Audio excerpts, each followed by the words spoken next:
Saludos y bendiciones. Aquí estamos nuevamente para compartir un principio de la palabra de Dios. Estamos específicamente viviendo la temporada que transcurre desde la fiesta de las primicias hasta el Pentecostés.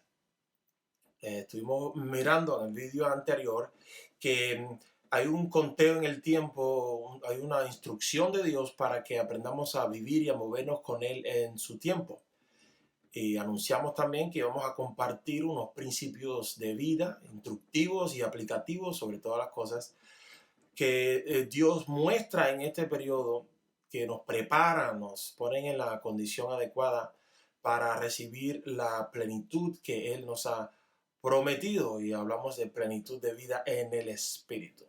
Pues bien, entre la primera Pascua que sucedió en Egipto hasta el momento en que Israel recibió aquella gran revelación a los pies del monte Sinaí, donde Dios le entregó la Torá, pasó un periodo de tiempo donde Dios hizo cosas importantes en Israel, cosas que eran necesarias para que su pueblo llegara en la actitud adecuada a recibir aquella plenitud. Vamos a estudiar que desde que el Mesías fue sacrificado como Cordero Pascual hasta que derramó de su espíritu sobre aquella iglesia naciente, también sucedieron una serie de eventos que coinciden en cuanto al principio de vida que Dios le enseñó a su pueblo.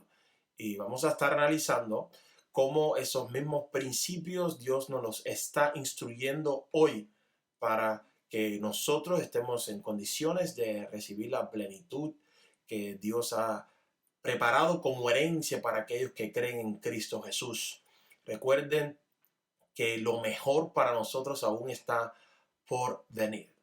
Sin más, entramos en materia y quiero comenzar con el evento del cruce del Mar Rojo. Vamos a estar leyendo en Éxodo capítulo 13, versículos del 17 al 22, y dice así la palabra del Señor. Cuando el faraón dejó salir a los israelitas, Dios no los llevó por el camino que atraviesa la tierra de los filisteos, que era el más corto, pues pensó: si se les presentara batalla, podrían cambiar de idea y regresar a Egipto. Por eso les hizo dar un rodeo por el camino del desierto en dirección al Mar Rojo. Los israelitas salieron de Egipto en formación de combate. Moisés se llevó consigo los restos de José, según éste se lo había pedido a los israelitas bajo juramento. Estas habían sido las palabras de José: pueden contar ustedes con que Dios vendrá en su ayuda. Cuando eso suceda, llévense de aquí mis restos. Los israelitas partieron de Sucot y acamparon en Etam, donde comienza el desierto. De día, el Señor iba al frente de ellos en una columna de nube para indicarles el camino. De noche, los alumbraba con una columna de fuego.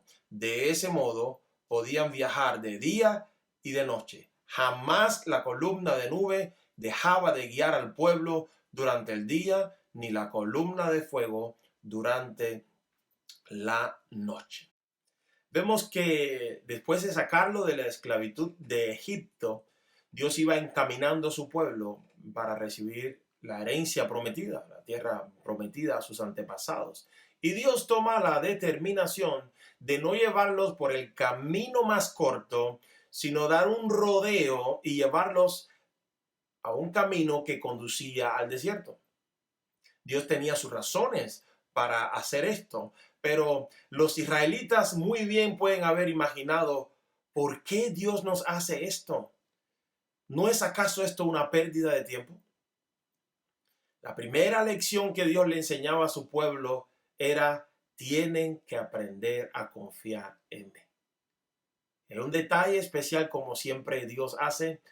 Aunque iban por el camino más largo, aunque se iban introduciendo en un desierto, el Señor nunca se apartó de ellos. De día y de noche, de manera sobrenatural, el Señor les mostraba el camino.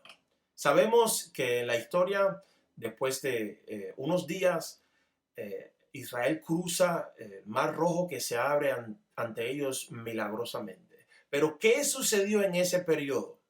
Pues bien, el faraón, con un corazón endurecido, sale a perseguir a Israel con todo su ejército. Y después de unos 3 días, el faraón empieza a pisarle los talones a Israel. Cuando Israel vio esto, clamó al Señor y reclamó a Moisés con las siguientes palabras. En el capítulo 14, versículo 11 y 12. Entonces le reclamaron a Moisés: ¿acaso no había sepulcros en Egipto que nos sacaste de allá para morir en el desierto? ¿Qué has hecho con nosotros? ¿Para qué nos sacaste de Egipto? Ya en Egipto te decíamos: déjanos en paz. Preferimos servir a los egipcios. Mejor nos hubiera sido servir a los egipcios que morir en el desierto. ¿No tenía razón el Señor al no conducirlo por el camino más corto? Dios siempre tiene sus razones para guiarnos en sus caminos. Ante esta situación, Moisés se levanta como el líder que era del pueblo de Dios y nos muestra la actitud, la manera de pensar, la manera de percibir las cosas de alguien que aprendió a mirar desde la perspectiva de Dios. Moisés, a quien sabemos que Dios había introducido en un proceso de transformación, ahora estaba apto para ministrarle al pueblo las siguientes verdades. Leemos en el capítulo 13 y 14, el versículo 13 y 14.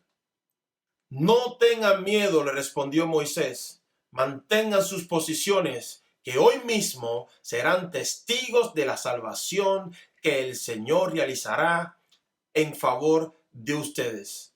A esos egipcios que hoy ven, jamás volverán a verlos.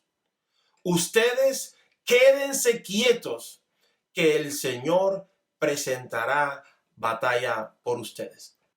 Moisés les dice, en primer lugar, no tengan miedo. Esto significa no se dejen dominar por el miedo.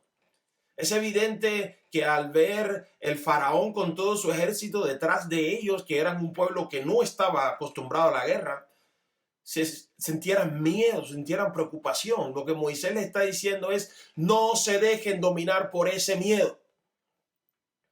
Por el contrario, mantengan sus posiciones. Esto es, sigan confiando en la orientación que Dios les da. Mantengan su posición, en otras palabras, significa continúen obedeciendo la instrucción de Dios.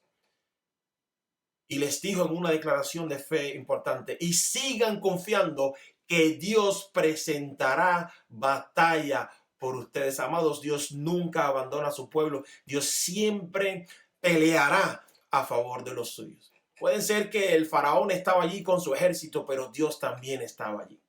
Dios permitió que el faraón saliera con todo su ejército y carros de batallas para exterminarlos a todos en un solo momento. A veces los problemas se presentan muy grandes y muchos son los enemigos que se levantan contra los hijos de Dios, pero Dios permita que se levanten para eliminarlos a todos en un solo momento. De hecho, Dios ya había provisto para esta situación. Dios, años antes, en el proceso que tenía con Moisés, le había entregado una herramienta que Moisés tenía que usar en este momento. Si continuamos leyendo los versículos del 15 al 18 del mismo capítulo, dice: pero el Señor le dijo a Moisés: ¿por qué clamas a mí? Ordena a los israelitas que se pongan en marcha. Y tú, levanta tu vara, extiende tu brazo sobre el mar y divide las aguas, para que los israelitas lo crucen sobre terreno seco. Yo voy a endurecer el corazón de los egipcios para que los persigan. Voy a cubrirme de gloria a costa del faraón y de su ejército y de sus carros y jinetes. Y cuando me haya cubierto de gloria a costa de ellos, los egipcios sabrán que yo soy el Señor. La solución estaba preparada para ellos. Dios le había entregado a Moisés una vara para hacer eventos extraordinarios y este era uno de los momentos para usarla. ¿Qué era lo único que faltaba? Que Israel mantuviera su posición, fuera obediente a Dios que Moisés, el líder libertador, actuara en fe y ellos verían la obra milagrosa que Dios había diseñado para ese pueblo, para ese momento y para ese lugar. Sabemos que el mar se abrió en dos, Israel cruza por terreno seco y después las aguas se cierran y cubren y eliminan a todo el ejército del faraón. El milagro sucedió. Hoy que tenemos la posibilidad de analizar con mayor tranquilidad la historia, podemos entender que Dios ya había provisto un camino para la libertad. Dios había preparado un camino para que Israel siguiera avanzando hacia la plenitud que les había prometido. Pero dicho camino tenía algo que impedía que el pueblo viera ese camino, y era el mar. El mar cubría el camino y le tapaba la salida al pueblo de Israel. Israel tuvo que caminar en fe creyendo a Dios para que ese impedimento les fuera quitado.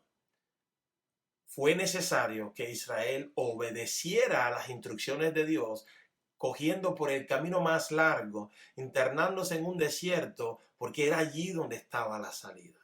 Si ellos hubieran decidido conforme a su humanidad coger el camino más corto, no hubieran disfrutado de la salida. Era necesario obedecer las instrucciones, que fueran fieles al Señor, y entonces el camino quedó abierto ante sus ojos. Podemos encontrar algo similar, pero con un nivel de profundidad mayor durante la vida terrenal de nuestro Mesías. Después de haber sido sacrificado como Cordero Pascual y haberse levantado como primicia de los que duermen, el Señor se le apareció a dos discípulos suyos que iban de camino a Emaús. Leemos en Lucas capítulo 24, del versículo 13 y hasta el versículo 32. Aquel mismo día, dos de ellos se dirigían a un pueblo llamado Emaús, a unos 11 kilómetros de Jerusalén. Iban conversando sobre todo lo que había acontecido. Sucedió que, mientras hablaban y discutían, Jesús mismo se acercó y comenzó a caminar con ellos. Pero no lo reconocieron, pues sus ojos estaban velados. ¿Qué vienen discutiendo por el camino?, les preguntó. Se detuvieron cabizbajos y uno de ellos, llamado Cleofas, le dijo: ¿Eres tú el único peregrino en Jerusalén que no se ha enterado de todo lo que ha pasado recientemente? ¿Qué es lo que ha pasado?, les preguntó. Lo de Jesús de Nazaret. Era un profeta, poderoso en obras y en palabras delante de Dios y de todo el pueblo. Los jefes de los sacerdotes y nuestros gobernantes lo entregaron para ser condenado a muerte y lo crucificaron. Pero nosotros abrigábamos la esperanza de que era Él quien redimiría a Israel. Es más, ya hace 3 días que sucedió todo esto. También algunas mujeres de nuestro grupo nos dejaron asombrados. Esta mañana, muy temprano, fueron al sepulcro, pero no hallaron su cuerpo. Cuando volvieron, nos contaron que se les había aparecido unos ángeles quienes les dijeron que él estaba vivo. Algunos de nuestros compañeros fueron después al sepulcro y lo encontraron tal como había dicho las mujeres, pero a él no lo vieron.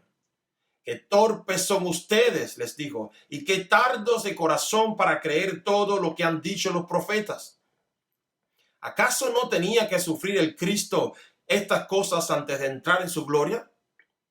Entonces, comenzando por Moisés y por todos los profetas, les explicó lo que se refería a él en todas las escrituras.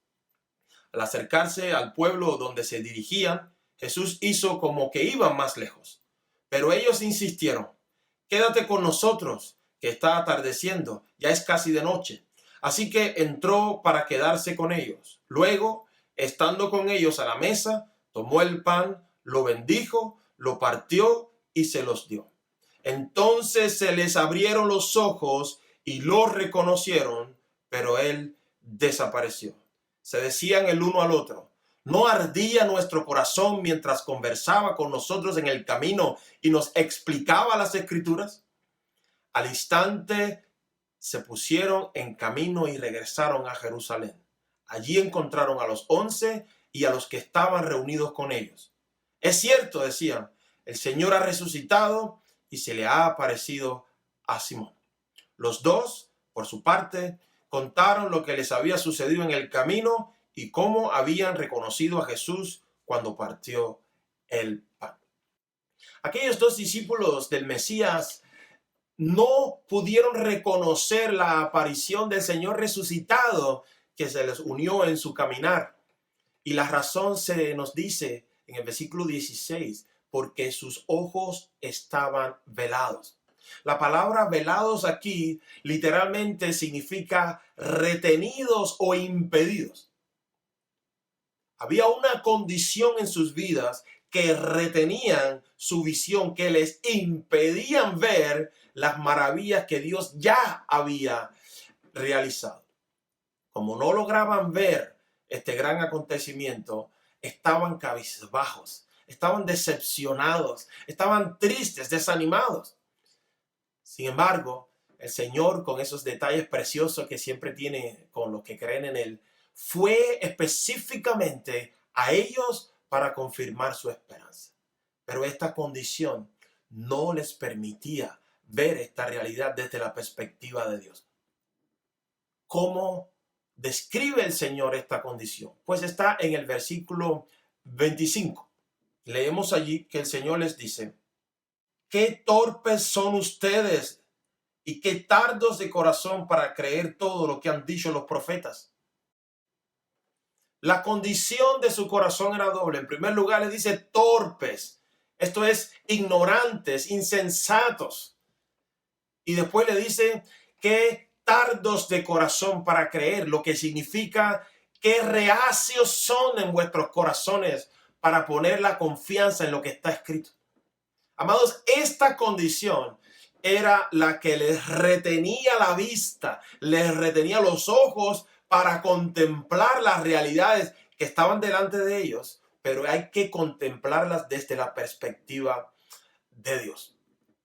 Esta era la misma condición del corazón de Israel en la experiencia ante el Mar Rojo. Las cosas estaban previstas, la provisión de Dios estaba allí, pero ellos solo lograban ver al faraón y a su ejército pisándole los talones. Así como Dios actúa a favor de Israel abriendo el mar, ahora Jesús, nuestro Mesías, actúa a favor de estos dos discípulos, pero no abriéndole un mar, sino abriéndole los ojos de su corazón. ¿Cómo sucedió esta sanidad? En primer lugar, dice, el Señor les explicó las Escrituras. El significado es, el Señor les interpretó lo que la Escritura quería decir hablando del Mesías y cómo esa Escritura había tenido su pleno cumplimiento en él.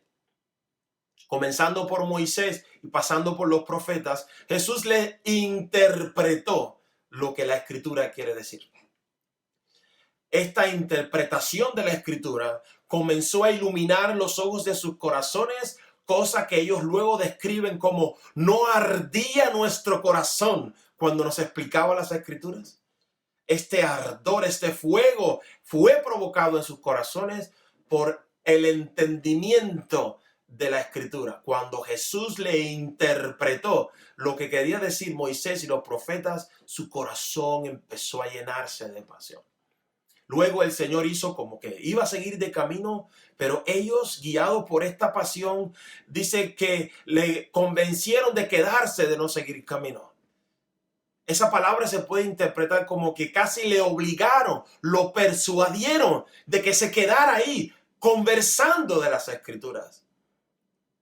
Y dice que cuando él partió el pan, sus ojos fueron abiertos. Escuche, ellos no abrieron los ojos, a ellos los ojos les fueron abiertos. La acción cayó sobre ellos, ellos simplemente las recibieron y cuando sus ojos fueron abiertos, comenzaron a ver la realidad de que el Señor resucitado estaba delante de ellos. ¿A qué ojos se refiere la Escritura aquí? En Efesios capítulo 1, versículos del 15 al 19, hay una oración del apóstol Pablo que nos revela de qué ojos se está hablando aquí. la Escritura.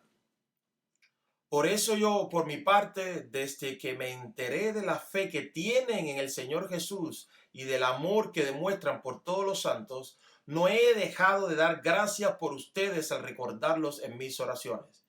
Pido que el Dios de nuestro Señor Jesucristo, el Padre glorioso, les dé el espíritu de sabiduría y de revelación para que lo conozcan mejor.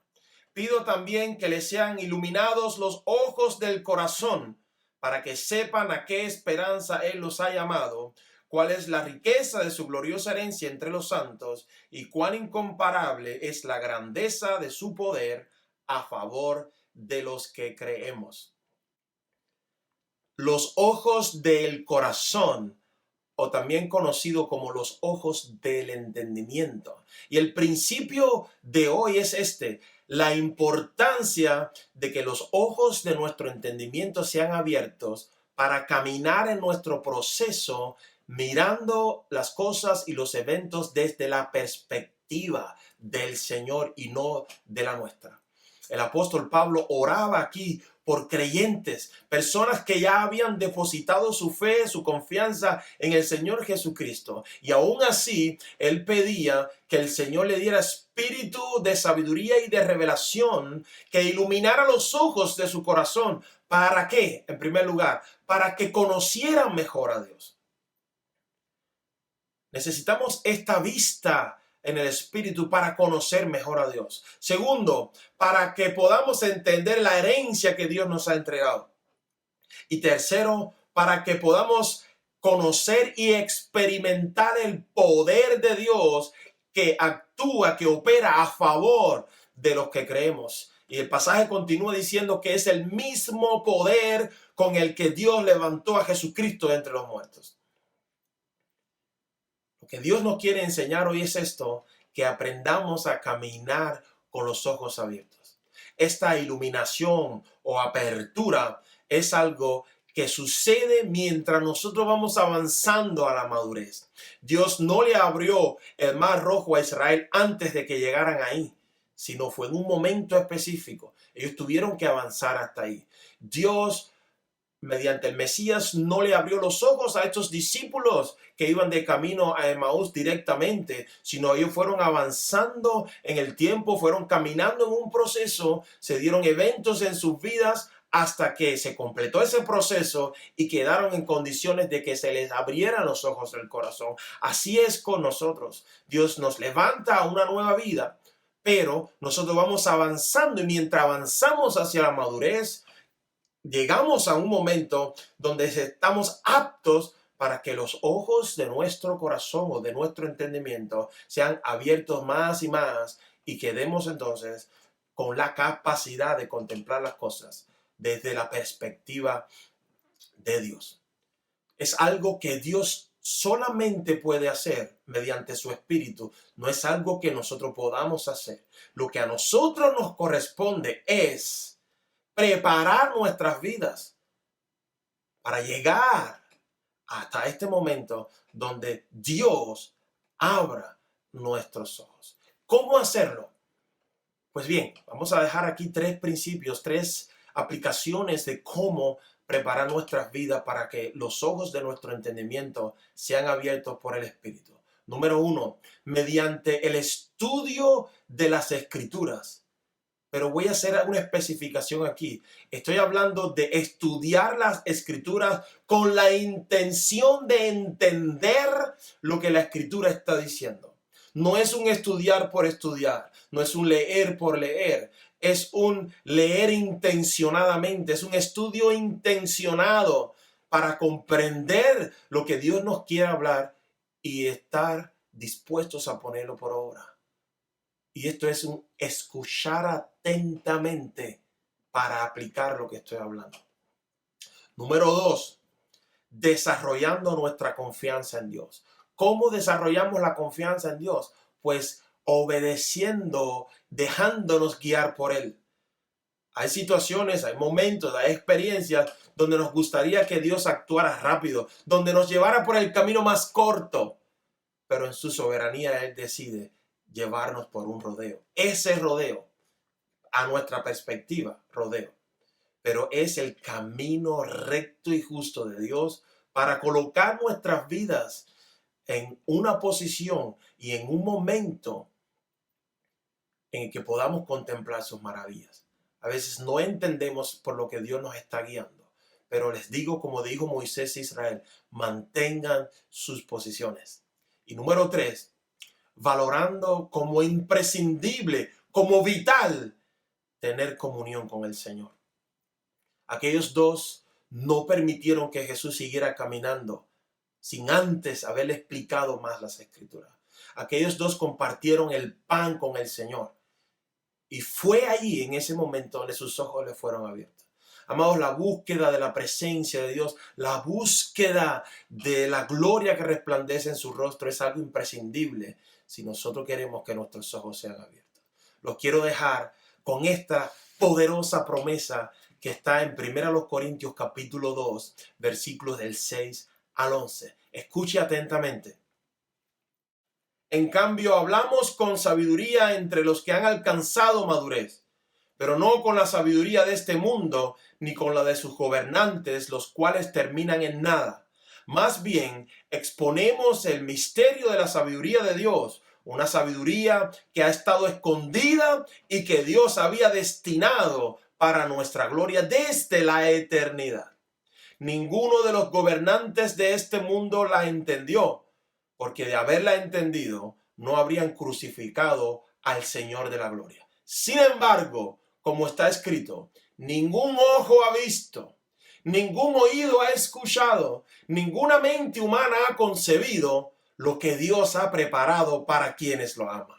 Ahora bien, Dios nos ha revelado esto por medio de su Espíritu, pues el Espíritu lo examina todo hasta las profundidades de Dios. En efecto, ¿quién conoce los pensamientos del ser humano sino su propio espíritu que está en él?